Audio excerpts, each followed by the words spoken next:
approved ended up costing many, many times what the original estimates were, and it's no good. It's not good. Under the last administration, a mere 7% of reviews for federal highways were processed within 2 years.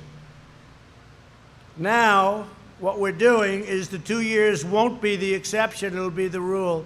So what we're doing is we're going to have that coming down at a much steeper rate. This will reduce approval times for highways alone by at least 70%.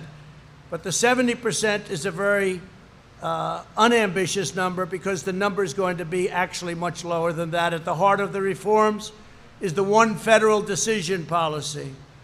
It really spells it out when you hear that name, one federal decision.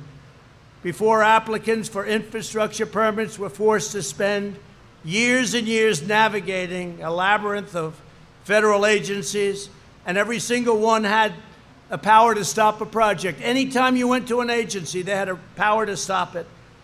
And it would stop the project, not only stop it, right in its tracks it would stop it. With our reforms, there will be one quick and fair decision. We're going to give every project a clear answer, yes or no. Yes or no. The 2-year process where just to submit is 2 years is not acceptable. It's going to be a very quick yes or no after study, but the studies are going to go quickly, and they're going to go simultaneously.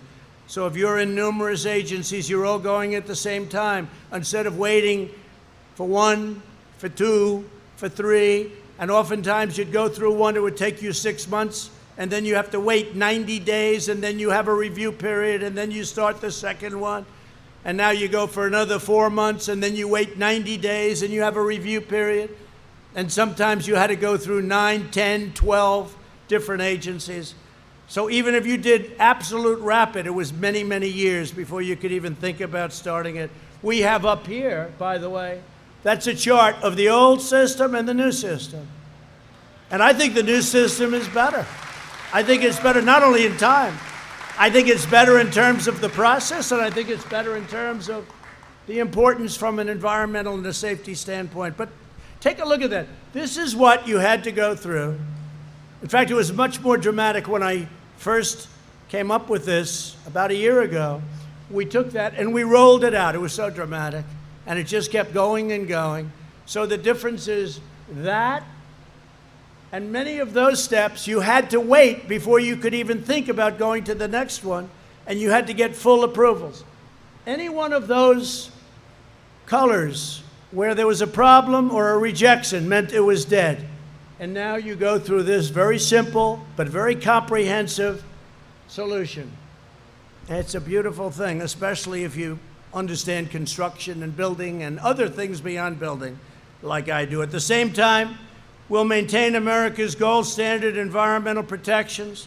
The United States will continue to have among the very cleanest air and cleanest water on earth, which we do now. We have the cleanest that we've ever had, meaning ever, meaning I guess in the last 40 years. I assume that 200 years ago was cleaner.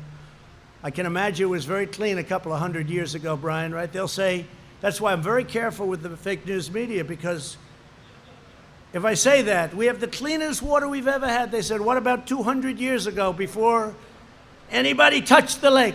When the lake was a beautiful virgin lake, nobody ever touched it.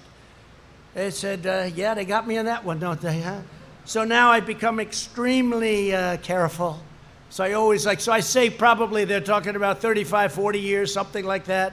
If it's any different from that, media, we will, look at all those people back there. Any different than that, we will report to you. We will make an amendment. We'll never make a correction because I don't like doing that. One of the first projects accelerated by these reforms will be the planned expansion of I-75 right here in Georgia. That's in honor of your wife, in honor of Marty. Okay, that's in honor of Marty. They've been looking to do that for many years, right? But the governor's going to get it done. This expansion will add 77 new lane miles of commercial vehicles, like those driven by UPS, saving drivers countless hundreds of hours a year. With us today is Julian Polk, a Teamster. I know the Teamsters very well. At UPS, who drives this route often. Julian, please come up and tell your story, please. Thank you.